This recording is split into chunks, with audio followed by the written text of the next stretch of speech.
Class is in session. MLB hitting the book show for Monday, April 21st. Ian Cameron, Connor Mack. Hope you all had a great weekend, great Easter.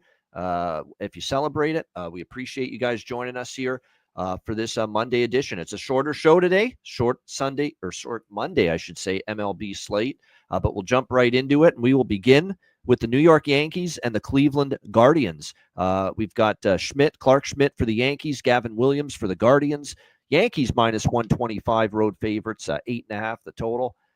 Lean Yankees in this game a little bit. I'm not loving what I'm seeing out of Gavin Williams, and I know he's at home and has pitched good at times in the past, but I find this year his stuff has been It's been average at best, 4.74 ERA for Gavin coming into this start for Cleveland. He struggled against Baltimore, and again, the Yankees have pretty good power as well, so I worry about Gavin Williams a little bit here in this outing. He didn't pitch great against the Yankees last year. 2 starts, 6 runs, 7 innings, which isn't great. Clark Schmidt for the Yankees obviously started for them his first start against Kansas City. 3 runs, 4 hits, 5.2 innings in that start. Pretty solid stuff. The Yankees got the win. I think the Yankees do have a starting pitching edge. I'm worried about a chance of rain here. It's been, pretty damp and wet in the Northeast and Midwest today. So I'm a little bit worried about weather impacting this game, but I would lean slightly to the over at 8.5. I definitely trust the lineups to do some damage here. Neither pitcher is a shutdown type of pitcher, in my opinion. So, and the one thing I'll say about the Cleveland Guardians, we know we've had issues with the lineup, but they finally started to crank out some offense in that 3-game sweep over Pittsburgh, putting up 18 runs in those 3 games. So maybe it's a sign Cleveland's bat's starting to wake up a little bit. C-Mac, what do you think here? Anything you like? Yankees, Guardians? No, not really. I kind of lean over in this game. I think the Yankees could get to Gavin Williams, a guy who just trying to get out there, get 5 innings, has command problems. And what do we get here from Clark Schmidt? He hasn't faced them a ton either. I think you look at Jose Ramirez if you're looking there. So that's about the price. So I kind of have the over here. Maybe the Yankees team total. They had that big Saturday where they scored a ton of runs. And then they went 3-0 yesterday? Yes. 4-0? Yeah. Seems like a decent spot. But, yeah, nothing for me in this game. All right, next up, we've got Reds and Marlins. Nick Lodolo, a lefty that I like quite a bit, pitching for Cincinnati. And we've got Max Meyer for Miami. The Reds here, minus 120 road favorites, 8 the total. This could be a lower scoring game. My only concern is because I like Lodolo. I think he can pitch well in this game. I know he got roughed up a little bit by the Pirates in his last start. 3 walks. It wasn't his best outing, but he settled down and still got into the 5th inning. We'll see how he fares here in this start for the Reds. Meanwhile, you got Meyer. Meyer's actually given up 3 runs or less in all 4 starts that he's had this year for the Miami Marlins. Both guys have a sub-3 ERA on the season. The only concern is I've been taking a lot of Miami games over because they've been sort of going over the total lately, 4 straight entering tonight, and Cincinnati 4 straight as well. And that offense just destroyed the Baltimore Orioles pitching over the weekend. I thought it was Ravens versus Bengals. I thought we were in the AFC North yesterday in that baseball game, 24-2. 24 points for the Bengals and a safety for the Ravens in that game yesterday. Cincinnati, and like I said, it was a football game for a minute. AFC North, not MLB baseball. 24-2 Reds for the Reds in that game. The one thing I do get concerned about, okay, they put up a ridiculous 37 runs in those 3 games against Baltimore. Sometimes when you go travel and you go to a new series and a new opponent, sometimes that offense doesn't carry over. And Meyer has pitched decent. Lodolo I like. It kind of feels like a sneaky under, even though you would think over because the Reds are smoking the baseball. But I think this could be an under spot. What do you think here in this one, C-Mac, with Reds Marlins? I mean, just because it's all the runs these teams have scored and all the overs, to me, this would easily be a 7.5. It's this number. We got one of the better umps behind the plate. It's an under ump.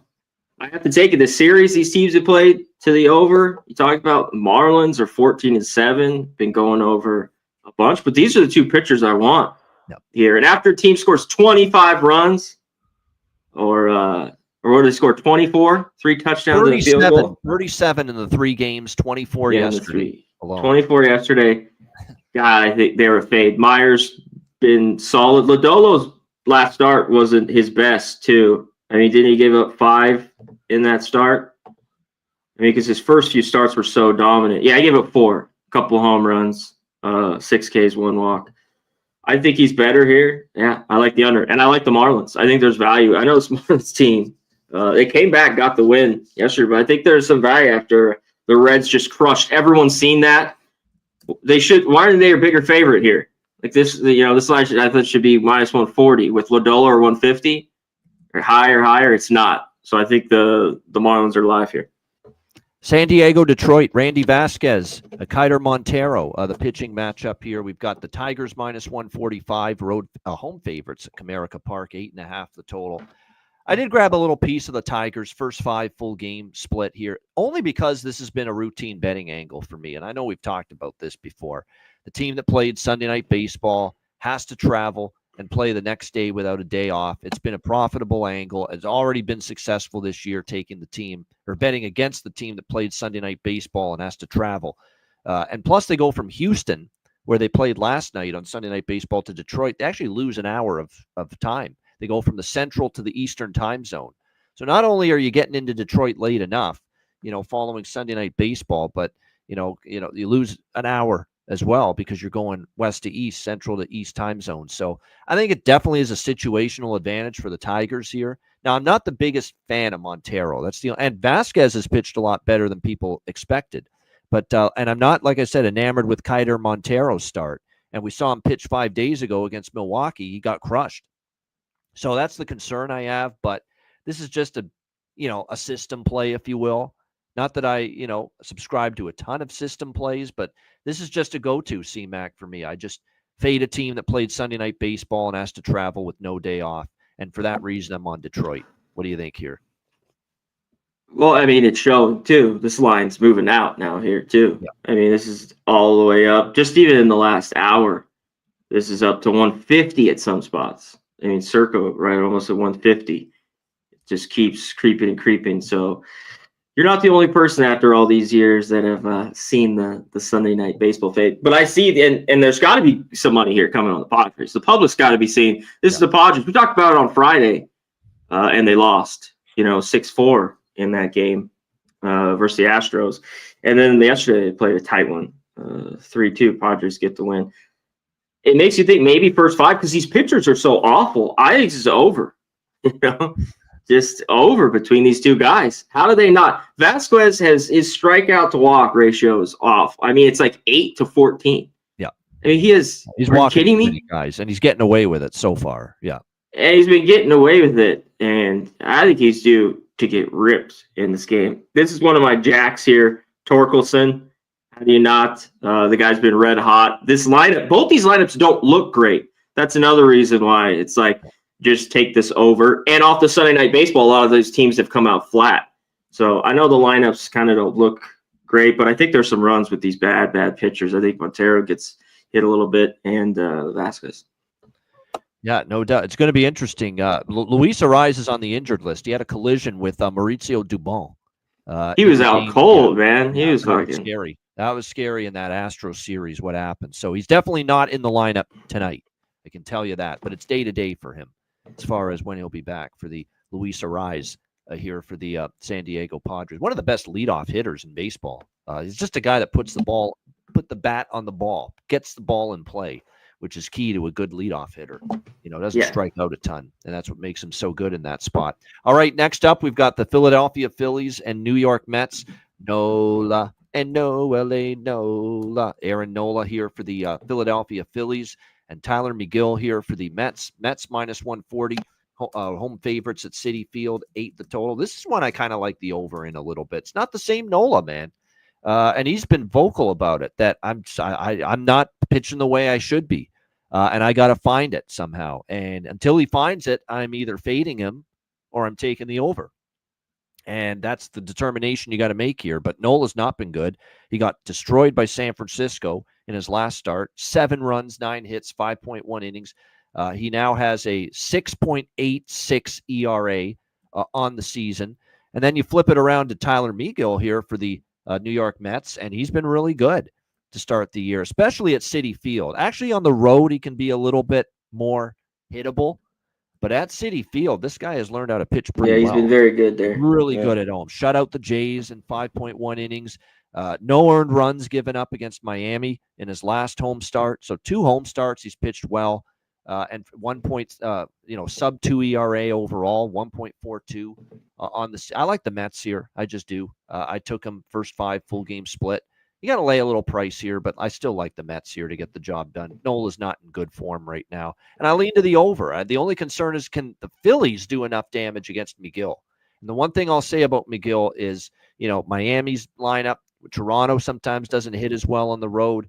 We'll see if he can get through this Phillies lineup. I think the Phillies can scratch enough across a few runs, and I think the Mets will get theirs. So I think at 7.5, I actually got a 7.5 on this total. At 8, I still lean over here. C-Mac, what do you think? Yeah, Nola, he's pitching too much like Lola, like the song, right. The original Lola. Yeah, he is not pitching like Nola. He's pitching like Lola. God damn. He's he's always had trouble on the road the last few years. There's a couple years in 2023 it was a little bit better, like a 3 ERA on the road, but man, a lot of 6s on the road, and some of these Mets eat them alive. I think you got to look. The guys are red hot. Pete Alonso, Soto finally got going the other day. Lindor had the walk off. So I think Alonso's a great play. It's not a crazy price either with him, and he has decent numbers. What was he? 11 for 33. Yep. I think with a homer here. So, and his RBI plus 150, Jack plus 425 is the best number you could get. I think it's Mets. I agree. Take the Mets here or take their team total. St. Louis and Atlanta. We've got Spencer Schwellenbach for the Braves, Eric Fetty for the Cardinals. Atlanta minus 210 home favorites, 8.5 the total here in this game. Schwellenbach is a bet on for me, but not at this price. And Atlanta, not really at this price either. Although they had a nice sweep over the weekend over the Minnesota Twins. Won all 3 games. They're back to 8-13. So slowly but surely, the Braves battling their way back from that horrible start to their season. And they are 6-2 here at Truist Park. So after that road-heavy start to the year, they've come back home and they've started to play some better baseball. Meanwhile, St. Louis, they're 1-9 on the road this year. They have been absolutely dreadful outside of Busch Stadium. 8 of their 9 wins have been at home. On the road, they've been rough. Eric Fetty has actually pitched very well his last 2 starts, but we'll see if it continues. He did have a rough outing against Boston, but he did pitch well in all the other starts. Minnesota, Pittsburgh, Houston, shut down all those teams. This definitely feels like an under. I like Schwellenbach. I think he's a bet-on pitcher. It's not like I trust the Cardinals lineup fully against him. I know he struggled his last start against Toronto, but I think at home here he bounces back. Like I said, Schwellenbach did get roughed up by the Blue Jays, but you also have to remember 2 previous starts this year in this ballpark against Philly and Miami. He's given up just 1 run in 14 innings pitched at home. So Schwellenbach's pitched pretty well at home. This could be a first 5 under here. I lean Atlanta. I'm just not taking them at this price. Too expensive. C-Mac, what do you think? Yeah, I think you could stay under. It's just the Fetty factor here. It's like I think he could pitch good, and usually at this point in his career on the road, he's got to pitch. He's not going to strike guys out really. He's got to have good command because that's the problem because he walks kind of too many. Yep. He has a ton of pitches, and he's had one of those. And it's a tough. His other road start when it gets the Pirates, they weren't hitting a lick. I don't know how great that was, but he walked 4 or 5 in that game. I remember seeing it. So I think it's up to him. This is, I think, the Braves. They finally got some runs. They have some great numbers here against Fetty, and he's had some problems in Atlanta. So I think this is the Braves here, nothing. Just a big price. You the team total, here's the 4.5 around minus 130, 40, if you don't mind. Yeah. The juice, and then the classic, if you want to take a home run line, plus 100, right around there, plus 105. Yeah. That's why it's hard to find great value with Atlanta in particular in this spot tonight. All right, Toronto and Houston. Kevin Gausman for the Blue Jays, Hunter Brown for the Astros. Houston minus 140, home favorite, 7.5 the total. Now the Astros played Sunday Night Baseball last night, but they're not the fade for me that the Padres are because they no travel. Game was in Houston. They don't have to, they can stay in their own home, their own beds at night. So that's not the same spot here for Houston. And I like Hunter Brown. So right away when I see Hunter Brown, and he's a guy I've backed multiple times with good success, he's off to a great start. I think he's on a 2-start scoreless streak entering tonight as well, Hunter Brown. Like, he has really pitched well the last 2 outings. Yeah, no earned runs in his last 12 innings against Seattle and St. Louis. So he's feeling it right now. But so is Gausman. Gausman's gotten off to a really good start. 4 starts. He's given up just 8 runs over 25 innings. That's pretty good. The Blue Jays have won 3 of his 4 starts. That being said, he got really hit hard by Houston here at Minute Maid Park last year, Dakin Park as they call it now. 7 runs, or 8 runs rather, in 4.2 innings in Houston when he pitched here last year, Kevin Gausman. So I still lean Houston here with Hunter Brown. -140 is not a great price, but I did take Houston here. This could be a low-scoring game, too. The one thing about the Blue Jays is their offense, sometimes it heats up, and then when it starts to go the other way, they can cool off for a bit as well. And in the last 2 games against Seattle, we kind of started to see them cool off again after that red-hot start through Boston and Baltimore, and they were really hitting the ball well. Atlanta series, they hit the ball well. They did kind of cool off against Seattle, so maybe this is a lower-scoring game here with these 2 good pitchers, Gausman and Brown. C-Mac, what do you think? Yeah, Gausman, good pitcher. He's been on the road. 2 pitchers we hit on. You'll know right away with these 2, the first inning type guys, because they're gonna have trouble right away. But if they roll through that, seems like they could get through the rest of the game. Hunter Brown's been good. The little thing is this Astros. So again, this offense really get going. I don't know. It hasn't really worked out too well. This was tough. I think the spot here is a little bit to the Astros, so I like that. But I definitely lean on. I had the under yesterday. That's been the. I'm sure people know that too. Sunday night baseball unders have been very, very good the last years and years now. But 2 good pitchers. I lean under here. Yeah, I lean under too. And you're right about the unders. I was only on San Diego last night, but we squeaked out of there with the. Yeah, they came through. I like them. Yeah. No doubt against Houston there on Sunday Night Baseball. All right, final game for this shorter Monday slate, Milwaukee and San Francisco. Quinn Priester getting the start here for the Brewers, and Robbie Ray, the lefty, for the Giants. San Francisco -135, home favorites, 8 the total, shaded to the under here in this game. The Brewers against Robbie Ray, we'll have to see how he fares. He's walking too many guys. To me, he is. I've seen him now. The control and the command are wobbly for Robbie Ray right now. I mean, the guy has 14 walks in his last 3 starts. I mean, it's definitely not what you want to see. And he's gotten away with it in the 2 of the starts, but it didn't happen the last time against Philly. He gave up 4 runs, 6 hits, 4 innings. Again, walks were a bit of a problem. Quinn Priester, this is a guy that comes over from the Pittsburgh Pirates organization, so I didn't have high hopes, but he's been pretty solid here in the early. Now, he also has had some walks, 5 in the first 2 starts, but he's also given up just 1 earned run against Colorado and Detroit in 10 innings. So he has pitched pretty solidly. You've got San Francisco coming off a series, a road trip. They were through New York, Philly, and then LA. Finally coming back home. A bit of a tricky spot. I know Milwaukee has to travel because they hosted the Athletics. They got to travel out west too, but very long road trip for San Francisco. I mean, they've been on the road for 3 straight series before coming home here to play Milwaukee tonight. So you factor in Ray's issues, a lot of walk issues. Priester's been solid, a little dubious, from coming back home after as long as San Francisco's been on the road. They've been on the road for like almost 2 full weeks, San Francisco. So I think there's a little value in the Brewers here. Milwaukee at plus money. I took a shot. C-Mac, what do you think here? Milwaukee, San Francisco. Yeah, they've been on just a long road trip, 13 games. I know the last just there in Anaheim. You talked about Robbie Ray. He's got it home. Now, 3 of the 4 starts were on the road. I think he's better today.